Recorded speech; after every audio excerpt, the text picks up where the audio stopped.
Si c'était au moment des salles où le cinéma se déroulait, à ce moment précis, quand tu viens ici, tu n'auras pas de place.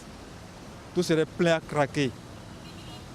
Mais aujourd'hui, ce n'est plus le cas. Lorsqu'on dit salle de cinéma, dans mon temps, les gens courent directement vers les salles de cinéma pour regarder les nouveaux films. Mais aujourd'hui, ce n'est plus comme ça.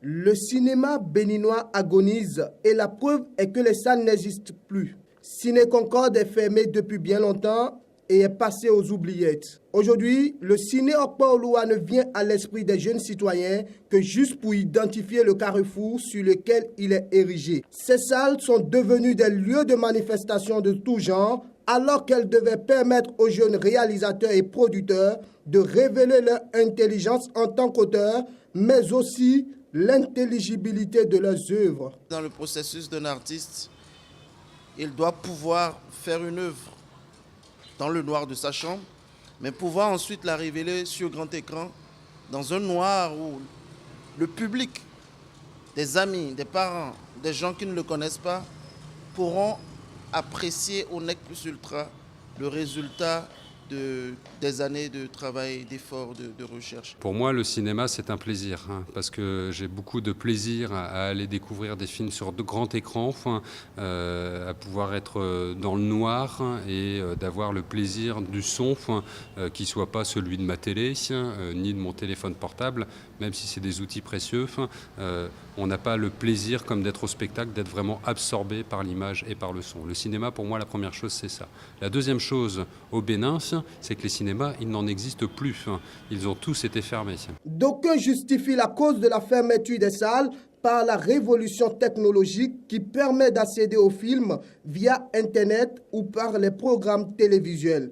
Mais à en croire les professionnels, les salles de cinéma constituent un levier important de production, mais aussi d'épanouissement de la société, car les meilleurs films ne sont toujours pas accessibles par le net. De plus, le cinéma permet également d'avoir le privilège de suivre les premières diffusions des œuvres audiovisuelles dans le contexte temporel de leur réalisation et dans une ambiance conviviale. C'est le meilleur moyen pour celui qui a passé 8 heures de travail, qui est stressé, celui qui a envie de draguer sa femme, celui qui a envie de faire plaisir à ses enfants, de pouvoir sortir le soir, le week-end et d'amener ta famille voir un film. C'est quelque chose d'important parce que ça déstresse, ça nourrit l'âme, ça nourrit son intelligence, ça permet d'apprendre beaucoup de choses, ça permet de se divertir, ça permet de rire et c'est essentiel pour tout citoyen et qui a vocation d'aspirer au bonheur dans un peuple. Les salles de cinéma, c'est un grand lieu de rendez-vous. Quand on vient au cinéma, c'est comme se balader sur Internet. Donc souvent on rencontre des nouvelles connaissances et surtout les filles, elles sont souvent mieux abordables au cinéma. Aujourd'hui, les jeunes qui viennent, pour la plupart du temps, ce sont des jeunes qui s'intéressent au cinéma, qui font du cinéma ou qui veulent en faire leur métier. Donc ils font ce que fait tout artiste. Ils se nourrissent des autres. Ils viennent découvrir des choses, encore une fois, qu'on n'a pas l'habitude de voir ici au Bénin. Et j'attends avec beaucoup de plaisir à ce que d'autres jeunes puissent venir. Il se trouve que les jeunes béninois avaient soif du cinéma.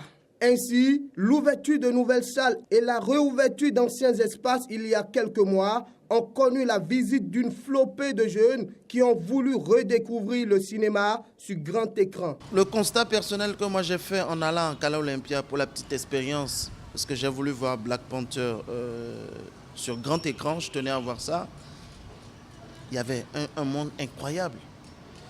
Et ça, je me suis dit, bon, c'est vrai que quand vous voyez un peu ceux qui viennent, c'est avec de grosses bagnoles, de grosses voitures, vous dites, bon, ça, pour la plupart, c'est des enfants de riches. Mais on sent quand même un certain engouement de ces jeunes-là. C'est comme s'ils attendaient ça. Ils ont passé des années à aller à la plage, à aller voir des copains. Aujourd'hui, il y a cette possibilité de s'asseoir, de se brancher à un écran. Et ça, c'est quelque chose d'intéressant. Je pense que sans salle de cinéma, aucun créateur, aucun réalisateur professionnel ne peut être heureux de faire ses œuvres si ça ne passe pas sur grand écran. Et aucun producteur ne peut rentabiliser au Bénin. Ce n'est pas possible. Pour les cinéastes, le Bénin doit œuvrer pour la construction de nouvelles salles afin de contribuer à l'évolution de cet art qui, lui aussi, est un moteur de développement culturel et économique. On se retrouve aujourd'hui avec 3 opérateurs privés qui proposent du cinéma à Cotonou. Mais ce n'est pas suffisant. Il faudra que l'État puisse trouver le moyen d'intéresser des producteurs privés à investir abondamment dans la construction des salles à Parakou, dans les grandes villes, et ensuite à pouvoir mettre en place un système de programmation qui permet d'une part d'importer des productions étrangères, mais surtout de faire la promotion de nos œuvres locales. Je pense que ça, c'est vraiment important. Et si le ministre de la Culture nous écoute, si nos autorités nous écoutent, si le directeur de la cinématographie nous écoute, c'est quelque chose d'essentiel pour permettre justement au cinéma béninois de pouvoir connaître véritablement ses lettres de noblesse.